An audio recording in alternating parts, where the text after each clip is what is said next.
আজকের আলোচনার বিষয় রবীন্দ্র সাহিত্যে, বিশেষ করে ছোট গল্পে যে শিশু চরিত্র, সে বালক বা বালিকা হতে পারে, সে সম্পর্কে একটু আলোচনা।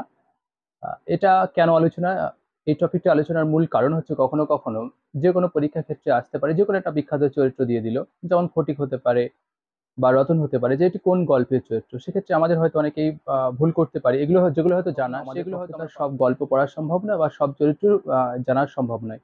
সেক্ষেত্রে আমি কি করেছি, মোটামুটি সব যে চরিত্রগুলো আছে, যে বালক এবং বালিকা যারা, তো আলোচনা শুরু করা যাক। আপনারা জানেন পোস্টমাস্টার, পোস্টমাস্টার গল্পের শিশু চরিত্র রতন, যার বয়স 12 থেকে 13 বছর। এরপর আমরা পাচ্ছি গিন্নি, গিন্নি গল্প। আপনারা জানেন গিন্নি গল্পের দুটি অন্তত শিশু চরিত্র পাচ্ছি, এক হচ্ছে আশু এবং আরেকটি হচ্ছে শশী শেখর। এরপর আমরা মেঘ ও রৌদ্র, বিশেষ করে মেঘ ও রৌদ্রের কথা বলছি এই কারণে, দেখবেন পিএসসি যে সিলেবাস, সেখানে মেঘ ও রৌদ্রের কথা বলা হয়েছে। মেঘ এবং রৌদ্রের একটি চরিত্র আছে, সেই চরিত্রটির নাম হচ্ছে গিরিবালা। এরপর খোকা বাবুর প্রত্যাবর্তন, এখানে আমরা দুটি চরিত্র পাচ্ছি, একটা হচ্ছে খোকা আর একটি হচ্ছে ফেলনা। ঠিক সেরকম এরপর আমরা অনধিকার প্রবেশ, এই গল্প অনধিকার প্রবেশ গল্পে একটি চরিত্র পাচ্ছি, নলিন। এটি হচ্ছে আপনার জয়কালী দেবীর ভাইপো, যদি সম্পর্কে গল্পের। এরপর আমরা পাচ্ছি যে সম্পত্তি সমর্পণ, আপনারা পড়েছেন রবীন্দ্রনাথের যে সম্পত্তি সমর্পণ, সেই সম্পত্তি সমর্পণের একটি চরিত্র পাচ্ছি গোকুল চন্দ্র, যার আরেকটি নাম হচ্ছে নিতাই পাল। তিনি হচ্ছেন যজ্ঞের নাতি এবং বৃন্দাবনের পুত্র। এরপর আমরা পাচ্ছি জীবিত ও মৃত গল্প, জীবিত ও মৃত গল্পের একটি চরিত্র পাচ্ছি, মানে বিশেষ করে বালক চরিত্র, সেটা হচ্ছে সতীশ। এবং এই সতীশ হচ্ছে সারদা শঙ্করের পুত্র। এরপর আমরা খাতা বলে একটি গল্প পাচ্ছি, সেই খাতা গল্পের কয়েকটি চরিত্র, নারী চরিত্র পাচ্ছি চারটি।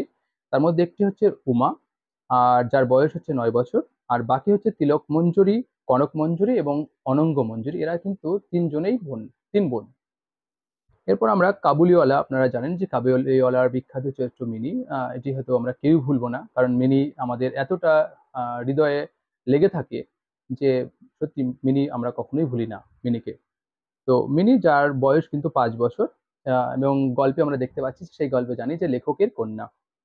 এরপর হচ্ছে স্বর্ণমৃগ বলে একটি গল্প আছে, সেই স্বর্ণমৃগ গল্পের একটি চরিত্র পাচ্ছি অবিনাশ, যার বাবার নাম হচ্ছে বৈদ্যনাথ। এরপর আমরা পাচ্ছি সমাপ্তি, আপনারা জানেন যে সমাপ্তি গল্প কার না ভালো লাগে, সকলেরই ভালো লেগেছে, এবং ভালো লাগবে আশা করি যারা পড়েননি এখনো অব্দি। তো সেই গল্পে একটি চরিত্র পাচ্ছি মৃন্ময়ী, আপনারা জানেন যে ঈশান মজুমদারের কন্যা এবং যার মায়ের নাম কিন্তু শরৎ। এছাড়া আরেকটি চরিত্র ওখানে পাচ্ছি, যার নাম নেই কিন্তু রাখাল বলেই বলা হয়, বা অর্থাৎ রাখালই তার নাম, রাখাল চরিত্র পাচ্ছি। এরপর আরেকটি চরিত্র পাচ্ছি আমরা সম্পাদক, এই গল্পের সম্পাদক গল্প, তার একটি চরিত্র পাচ্ছি প্রভা, যার বয়স হচ্ছে 6 বছর বা তার একটু হয়তো ঊর্ধ্বে হবে।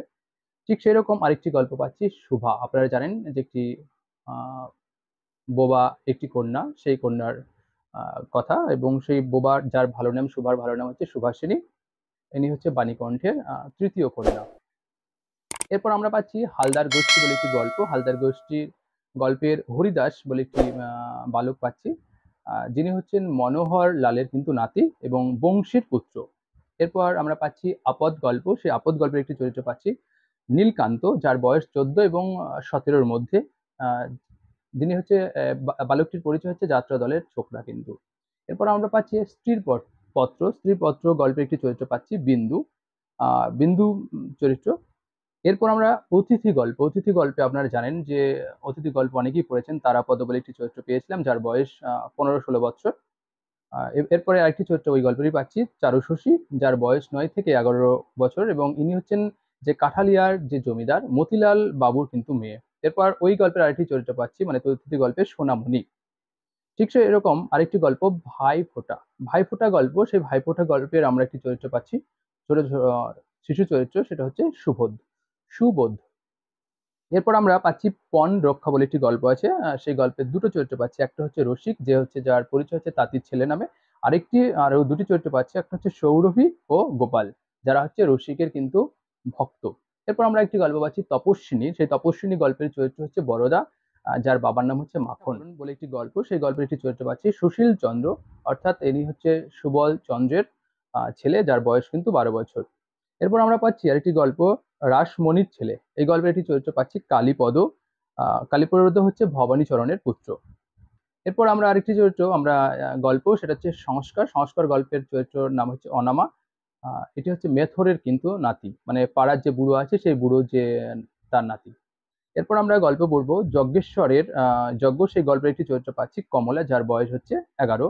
আরেকটি গল্প আমরা দুর্বুদ্ধি, সেই গল্পের একটি চরিত্র পাচ্ছি শশী, যার বয়স কিন্তু 12 বছর। এরপর হচ্ছে শুভ দৃষ্টি, যার একটি চরিত্র সুধা, যে বোবা এবং কালামে, অর্থাৎ আমরা কিন্তু অনেকটা পেলাম কার মতো বলুন তো, যে শুভা গল্পের সুভাষিনীর মতো। ঠিক আরেকটি গল্প পাচ্ছি কর্মফল। কর্মফল গল্পের চরিত্র পাচ্ছি সতীশ, আর আরেকটি চরিত্র পাচ্ছি হরেন, যারা কিন্তু সবই শিশু চরিত্র। এরপর মাস্টারমশাই গল্প, মাস্টারমশাই গল্পে পাচ্ছি বেণুগোপাল। বেণুগোপাল, যার বয়স 7 থেকে একটু হয়তো ঊর্ধ্বে হবে। এরপরে আমরা পাচ্ছি বলাই গল্প। বলাই গল্পের বিখ্যাত চরিত্র বলাই। বলাই গল্পের চরিত্র পাচ্ছি আমরা বলাই। আসলে অনেকেই এই অনুমান করেছেন যে এই বলাই বা বলা হয়ে থাকে যে বলেন্দ্রনাথ ঠাকুর। চিত্রকর গল্প, চিত্রকর গল্পের মেন চরিত্র পাচ্ছি ছোট গল্প, সেটা হচ্ছে চুনিলাল। এরপরে আমরা শেষ আরেকটি গল্প দেখুন, শেষ পুরস্কার, যার চরিত্র পাচ্ছি বালক চরিত্র জগদীশ, যার বয়স আমরা জানি না। এবং শেষ গল্প ভিখারিণী। ভিখারিণী গল্পে আমরা দুটি চরিত্র পাচ্ছি, একটা হচ্ছে অমর সিংহ, যার বয়স 16 বছর, যার মানে পরিচয় বলতে গেলে অজিত সিংহের পুত্র। আর একটি কন্যা চরিত্র পাচ্ছি কমলা, যার বয়স 10। মোটামুটি এখানে আলোচনা করা হলো যে রবীন্দ্রনাথের যে ছোট গল্প, সেই ছোট গল্পে যেসব শিশু চরিত্রগুলো, বালক হতে পারে বা বালিকা হতে পারে, যাদের বয়স মোটামুটি 18 নয়, মানে 18 হলেই তো মানে প্রাপ্তবয়স্ক বলা হয়, তো তার নিচে।